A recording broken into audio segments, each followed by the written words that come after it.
linens and washing and cleaning and ointments and washes, and it's quite involved. And so this handout I find is quite helpful.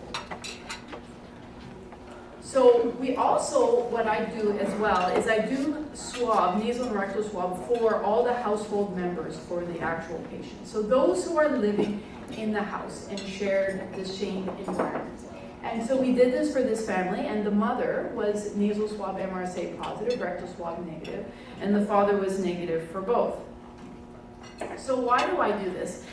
There's a nice study from New York Columbia which shows that patients who are MRSA positive are more likely to have family household members who are MRSA positive as well. So when you look at the cases that were MRSA positive and you look at those that were positive from the household members, you're getting a higher rate of positivity than those who are negative. And this is not surprising when you think about how this organism is transmitted. It is a contact organism, and we have many of the general healthy population who are colonized with MRSA. And we swab the family because I also treat family members who are positive. If you don't, what you risk is that you can have this ping pong effect where a patient can be cleared and then be reinfected by a household member, and then back and forth, and you end up chasing your tail.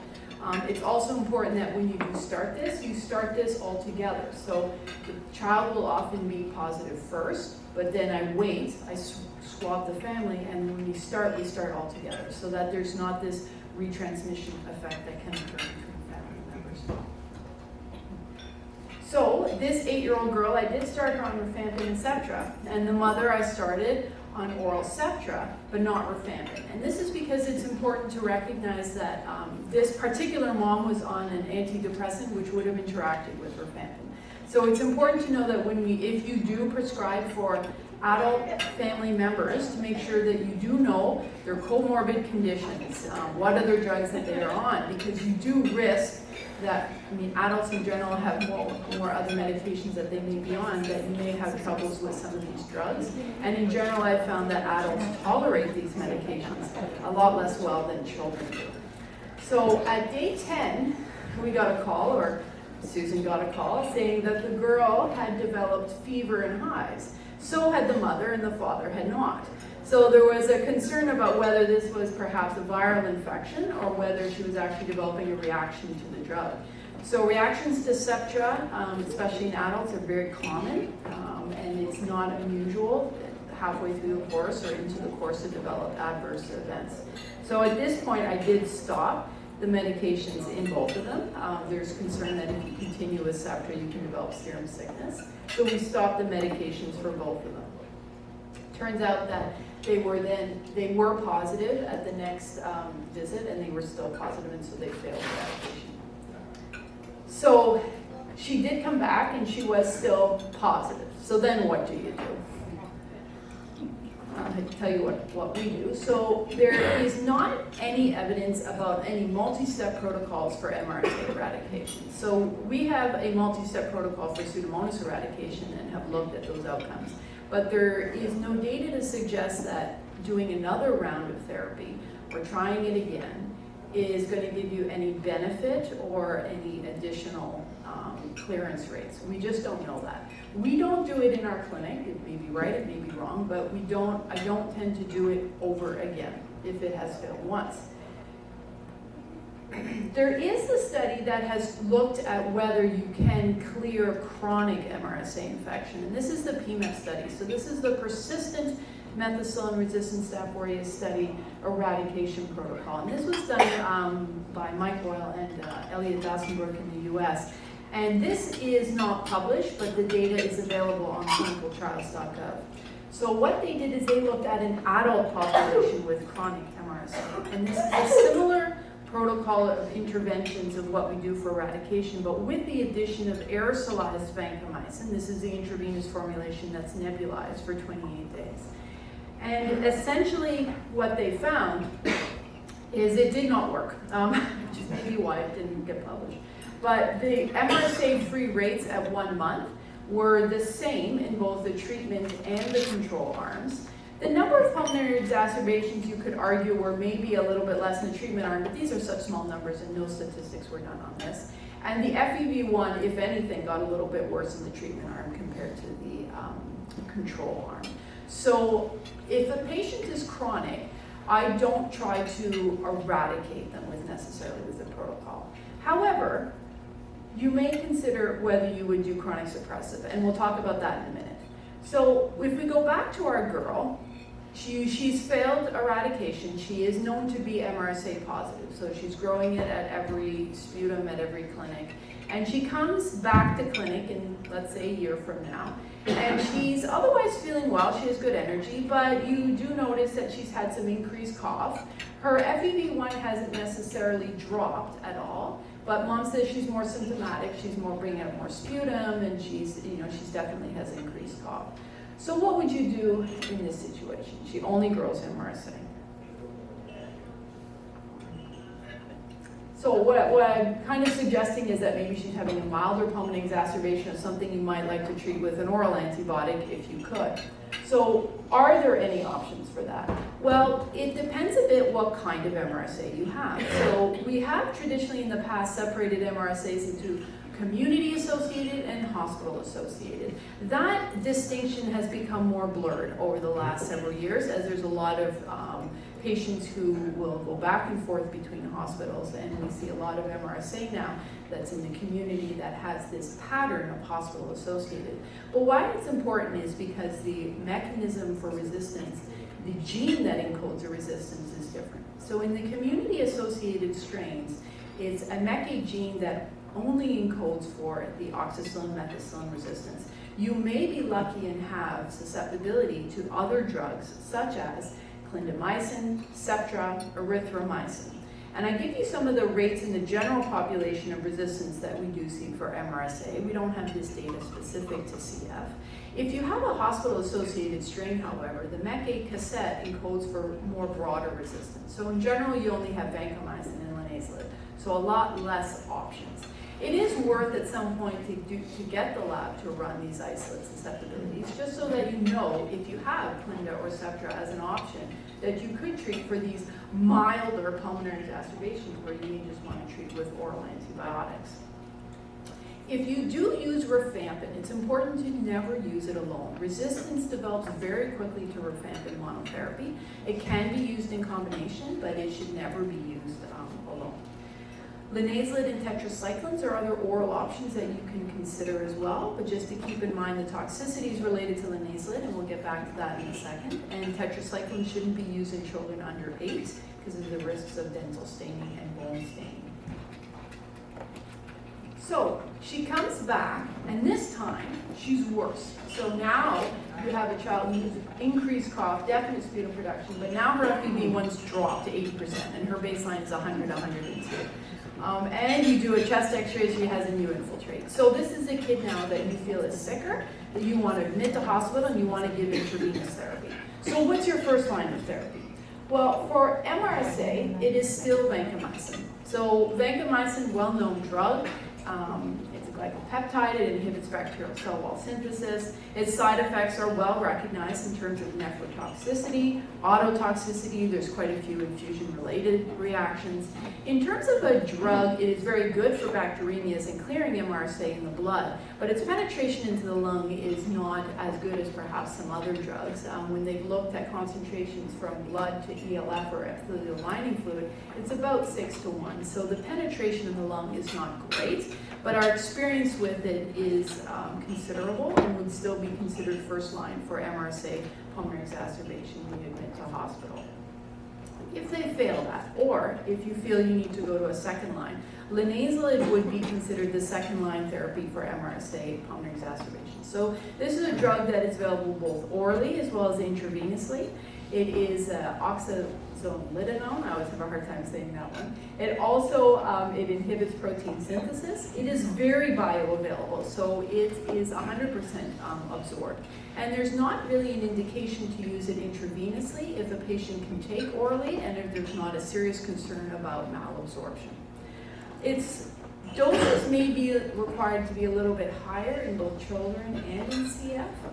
There is some data to suggest that. The concern with linezolid, of course, is its toxicities. The acute short-term toxicities would be myelosuppression, especially on platelets. We typically see that about 7 to 10 days after starting therapy, so we usually get a CBC in the first week after they're on it. But more concerning perhaps is the long-term therapy side effects. So with long-term use beyond 4 weeks, we worry about optic neuropathies as well as peripheral neuropathies. And these may not be reversible upon discontinuation of the drug.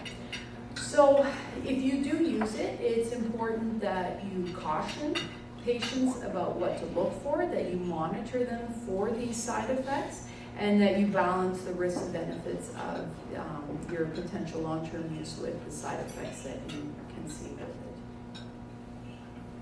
So if linezolid now doesn't work, or if you need to go to a third line, I would suggest that tigecycline is probably your third line for MRSA pulmonary exacerbations. So tigecycline is a tetracycline, and it has broader activity than most tetracyclines because of its size. It's a very large molecule, which means that it's difficult for efflux pumps to pump it out of bacterial cells. It is a very nice broad agent, but importantly, it's important to remember it does not have Pseudomonas activity. So you cannot use it to treat Pseudomonas. Ceftaroline is a 5th-generation cephalosporin that was marketed for MRSA, skin and soft tissue infections, and has good activity against MRSA. And there is quite a bit of literature of its use in CF. And I have used it, and we can get it in Canada. It is a nice drug in that it's very well tolerated. It's a cephalosporin, so the side effects would be rash, GI type side effects, and not the more serious side effects that we see with some of the other drugs. It is active against MRSA, but again, important to remember it is not active against Pseudomonas aeruginosa.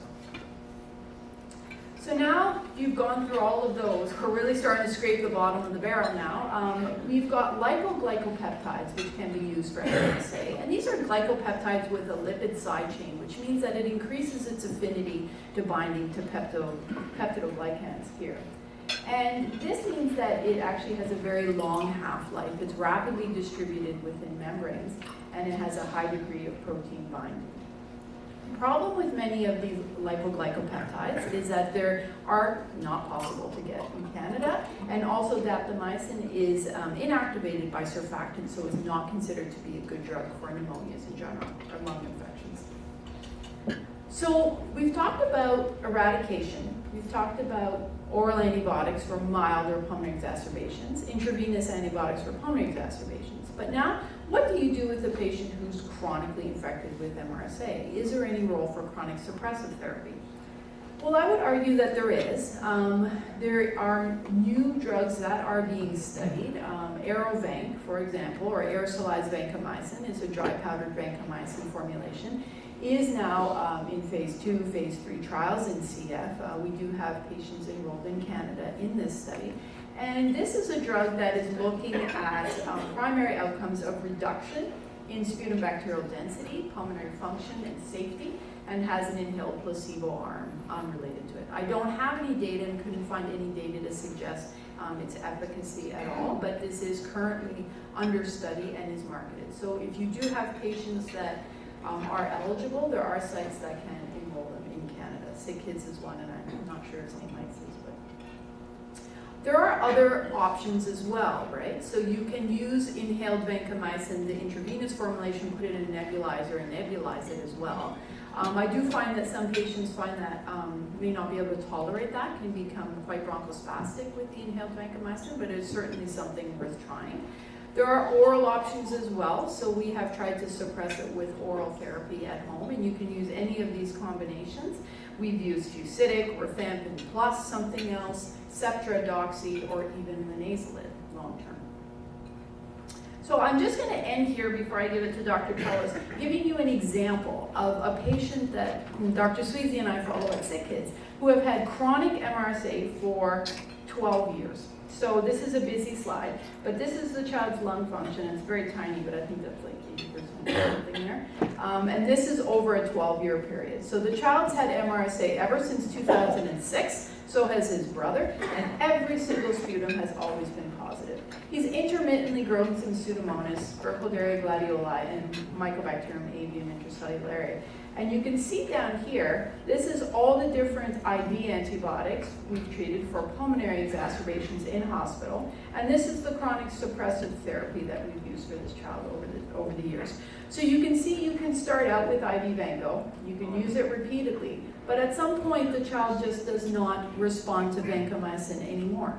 So they'll come in, their lung function will not improve. They will not feel better after vancomycin. And that is despite the fact that the lab will tell you that the MRSA is susceptible to vancomycin. VRSA, or vancomycin-resistant staph aureus, is exceedingly rare in Canada and very rare in the pediatric population. So this isolate will be reported as vanco-susceptible, but the child is just not responding anymore. So we then switch over to, at this point, we switched over to linezolid, and then we switch to Tiggy and ceftaroline, and then we're going to transfer to Dr. Tullis. But you can see what is actually, I find, is almost equally as challenging or more challenging is what do you do for the chronic suppressive? So this child was initially on rifampin and fusidic acid, then inhaled vanco, rifampin and doxy, and then that continued, and then rifampin and doxy and rif and fusidic, linezolid, Ceftra, and then we did linezolid. And I've done in this child, and I use it very cautiously because I have seen peripheral neuropathy with linezolid for years in this child. Initially once a day at 600 milligrams, and then now most recently twice a day with a double dose Ceftra. So it becomes challenging because then at some point you do run out of drugs. But this is an example of what you might have to do over the course of a lifetime of a patient with MRSA. Okay, so I'm going to stop here and see if there's any questions related to MRSA or anything else before I give it to Dr. Tullis, who I know also has some very good cases to present as well. And I can send all these slides if anyone wants. How successful are you with your eradication protocol? Well, it's interesting. Anecdotally, I would think not so great. I haven't looked at our numbers. We've been doing it since, remember Neil, the last 2 or 3 years? Since Marianne's study was presented at ECSF in Barcelona, in Seville. So I don't know when that was, but that was about 3 years ago. We don't do it on every single patient because some patients don't want to do it, or it is a lot of work to do all that whole protocol, right? And there's not every patient that can actually manage all that and all their other stuff as well. But in those that we have done it, anecdotally, I've not had great success, but I haven't looked back at our numbers to actually report that, to look at that. But I mean, we do it in the ID clinic as well for non-CF patients, right? And there our success rate is about 50-50. So it's, even in a non-CF patient, it's very difficult. Right? So I do temper their expectations quite a bit. But many of them, parents, as you know, are quite anxious to try. So we try. Yeah, any other questions?